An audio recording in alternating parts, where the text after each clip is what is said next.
If you have your sights set on a big goal, like to go from where you are today to a massive goal, you need a path to get there. What we're going to do today is pick up where we left off last week. And if you didn't watch last week, we talked about the first 3 steps in helping you get from where you are to where you want to be. I call this the $1 Million Seller Roadmap. It's a framework or a blueprint to help you, regardless of where you're starting from in your business, to help you get to a 2 to 5x result in revenue or income. So, you ready to go? We're going to go to stage 2 today. Let's do this.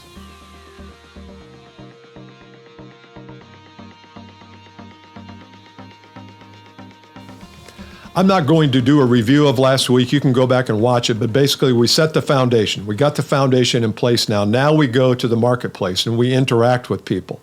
That's why I call stage 2, the next one up, is the interaction stage. You can call it implementation, you can call it customer connection, whatever you want to call it. I call it interaction because we have a lot of different interactions with prospects. We have them on videos like this. I might even interact through a book that I send people or through a white paper, or definitely if I'm on a Zoom call. So let's talk about the 3 steps. Remember, each stage has 3 steps. This is the interaction stage. Step number 1 in this stage is building your pipeline, building your opportunities. How do you do that? Well, one way to do it is through cold outreach, but there are a lot of other ways to do that today.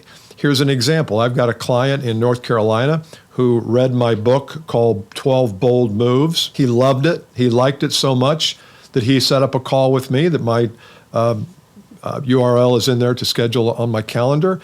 And we're working together. We're going to probably work together most of next year. We've already worked together. It's a great client.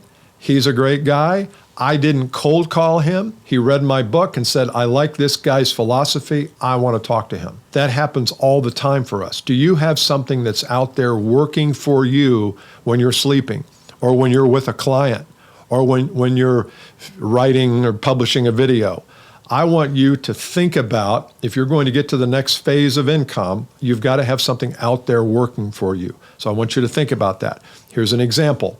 One example of building your pipeline should be some sort of a lead magnet, some sort of first step. It's the trigger point where everything else starts. And again, that could be a book, it could be a video like this. I have some clients who shoot LinkedIn videos consistently. And at the end, they say, hey, if you want to talk to me about this, give me a call or DM me. They get a lot of DMs. I've got one client who's generated a lot of revenue, probably 5 new clients over the last year because all he does is shoot LinkedIn video. But it's good. It's good video. He thinks through it. I've helped him, coached him a little bit on how to start them, how to end them. But building your pipeline is critical. Everything is downstream from lead generation. Daniel Priestley says that. If you don't follow Daniel, you should. The point is that everything is downstream. So if you're struggling with lead generation, it's probably because you don't have a system. Step 2 in the interaction phase is the leveraging of assets. I want you to leverage your assets.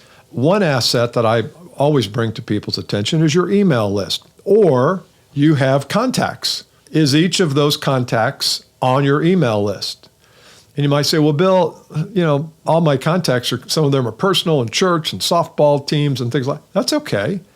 I want you to have, maybe you should have 2 lists. Maybe there's a personal list and maybe there's a work list. But chances are a lot of the people in your contact database don't know exactly what you do. They may know the company you work for.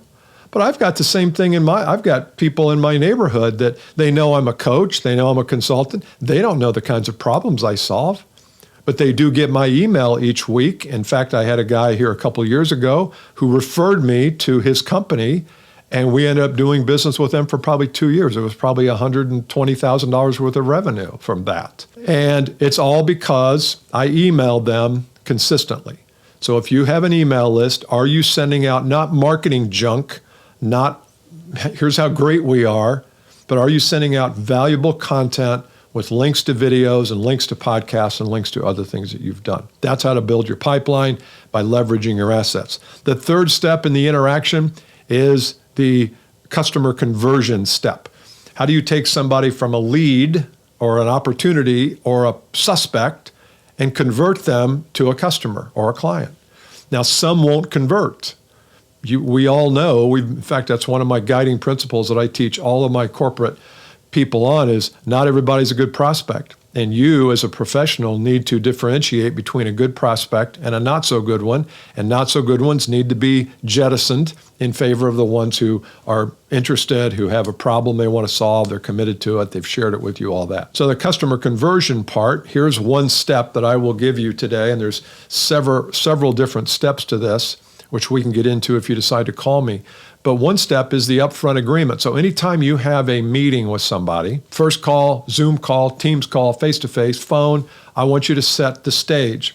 And the way you set the stage is you say, look, I appreciate you reaching out, scheduling a call.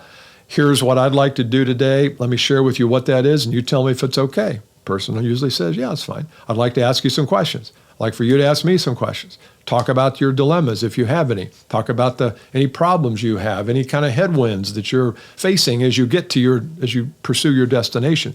Then I'll tell you a little bit about how we work, what works for us, what doesn't, how to optimize the value you get. At the end, we can decide if we want to have another call. Another call probably means getting more people involved, whatever that is for you. At the end of that, prospect says, yeah, it sounds good. Now, guess what? Stage is set. I've set the stage. I've created a little mini journey, a little mini roadmap within that first call. If you're not doing that, you're getting off track. And you're going to find out early whether that person is really, truly a prospect or not. So those are the three things in the interaction stage. Number one, you've got to build your pipeline. If you don't have a systematic way to build pipeline, if it's all you, if it's all labor, you're not doing things correctly. Number two, I want you to leverage your assets on that journey. You've got a lot of assets, I go through a whole list in our programs of the assets you have. You come out of that realizing, oh my gosh, I'm only using a fraction of a percent of those. And then the third thing is conversion. How do you interact with customers and prospects? So that's the stage two. Stage three, next week, we're going to talk about how to amplify this, how to master it, how to take it to the next level. Hope you like this. Go to billcaskey.com if you want to speak live. Happy to do so. And I'll talk to you next week.